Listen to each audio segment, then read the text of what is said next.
بسم اللہ الرحمن الرحیم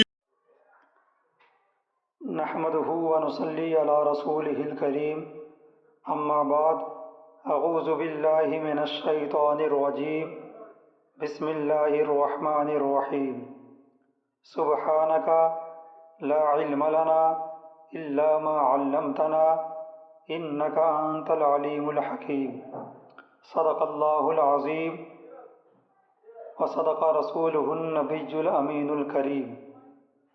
ایک مرتبہ درود پاک پڑھ لیجیے۔ اللہم صلی علی سیدنا شفیعنا حبیبنا مولانا محمد مبارک وسلم صلو علیہ صلاۃ و سلاما علیک یا رسول اللہ صلی اللہ تعالی علیہ وسلم۔ آج ہم لوگ قرآن کریم کی تفسیر پڑھیں گے۔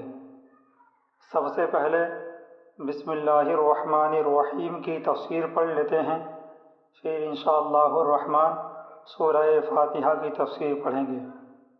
تو اللہ تبارک و تعالی اپنے کلام مجید کی ابتدا بسم اللہ الرحمن الرحیم سے فرماتا ہے۔ بسم اللہ کا ترجمہ ہے اللہ کے نام سے شروع جو بہت مہربان رحمت والا۔ اب آئیے ذرا اس کی تفسیر دیکھ لیتے ہیں۔ بسم اللہ، اللہ کے نام سے شروع۔ علامہ احمد صابی رحمۃ اللہ تعالی علیہ فرماتے ہیں قرآن مجید کی ابتدا بسم اللہ سے اس لیے کی گئی تاکہ اللہ تعالی کے بندے اس کی پیروی کرتے ہوئے ہر اچھے کام کی ابتدا بسم اللہ سے کریں، اور حدیث پاک میں بھی اچھے اور اہم کام کی ابتدا بسم اللہ سے کرنے کی ترغیب دی گئی ہے۔ چنانچہ حضرت ابو ہریرہ رضی اللہ تعالی عنہ سے روایت ہے، حضور النور صلی اللہ تعالی علیہ وآلہ وسلم نے ارشاد فرمایا، جس اہم کام کی ابتدا بسم اللہ الرحمن الرحیم سے نہ کی گئی تو وہ کام ادھورا رہ جاتا ہے۔ تو معلوم ہوا کہ ہم جو بھی اہم کام کریں تو اس سے پہلے بسم اللہ الرحمن الرحیم پڑھیں، اور یہ بھی معلوم ہوا کہ رب تبارک و تعالی نے قرآن کریم کی ابتدا بسم اللہ سے اس لیے فرمائی تاکہ اللہ کے بندے اپنے رب کی پیروی کرتے ہوئے ہر اچھے کام کی ابتدا، ہر اچھے کام کی شروعات بسم اللہ سے کریں۔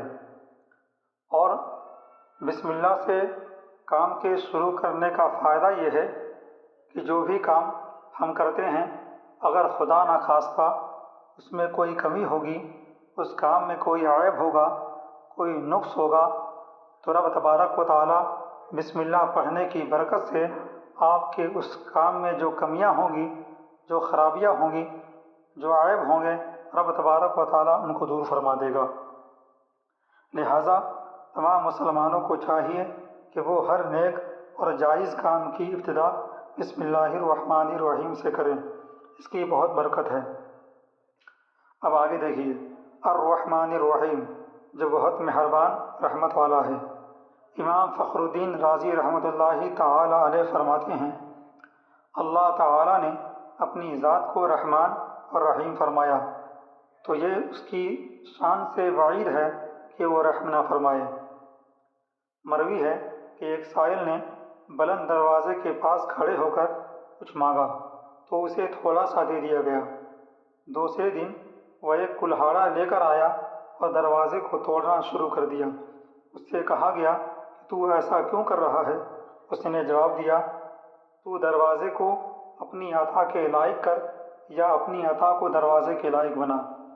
تو ہمارا رب رحمان ہے، رحیم ہے، تو اس کی شان سے اس کی شان کی لائق ہی نہیں ہے کہ بندہ اپنے پروردگار کی بارگاہ میں اگر رو رو کر گریہ وزاری کرے اور اس سے کچھ مانگے تو رب تبارک و تعالیٰ اسے عطا نہ فرمائے۔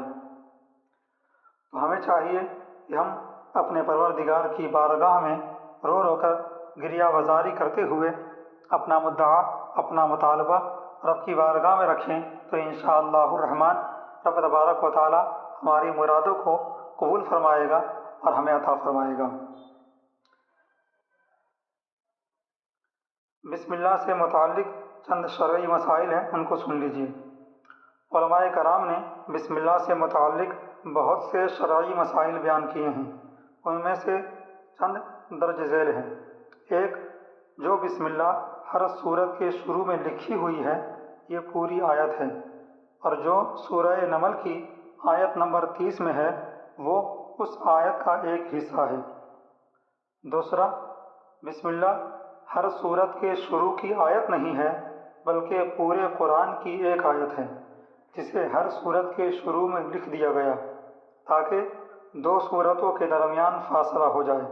اسی لیے سورت کے اوپر امتیازی شان میں بسم اللہ لکھی جاتی ہے، آیات کی طرح ملا کر نہیں لکھتے، اور امام جہری نمازوں میں بسم اللہ بلند آواز سے نہیں پڑھتا، اور حضرت جبریل علیہ السلام بھی جو پہلی وحی لائے اس میں بسم اللہ نہ تھی۔ تو اس سے معلوم ہوا کہ ہر سورت کے شروع میں جو بسم اللہ لکھی گئی ہے وہ پوری آیت نہیں ہے بلکہ پورے قرآن کی ایک آیت ہے۔ ہاں،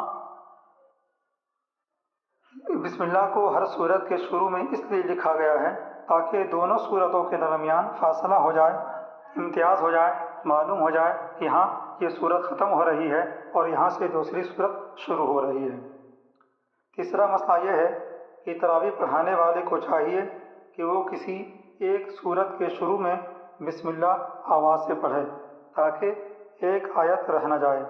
یہی وجہ ہے کہ حفاظ کرام رمضان کے مہینے میں جب تراویح پڑھاتے ہیں تو وہ قل هو اللہ احد پڑھتے ہیں تو وہاں پر بسم اللہ الرحمن الرحیم بلند آواز سے پڑھتے ہیں۔ چوتھا، تلاوت شروع کرنے سے پہلے اعوذ باللہ من الشیطان الرجیم پڑھنا سنت ہے، لیکن اگر شاگرد استاد سے قرآن مجید پڑھ رہا ہے تو اس کے لیے سنت نہیں۔ پانچواں مسئلہ یہ ہے کہ سورت کی شروعات میں بسم اللہ پڑھنا سنت ہے ورنہ مستحب ہے، یعنی اگر ہم کوئی سورت شروع کر رہے ہیں ہمیں چاہیے کہ ہم بسم اللہ پڑھیں، اور یہاں پر بسم اللہ پڑھنا سنت ہے۔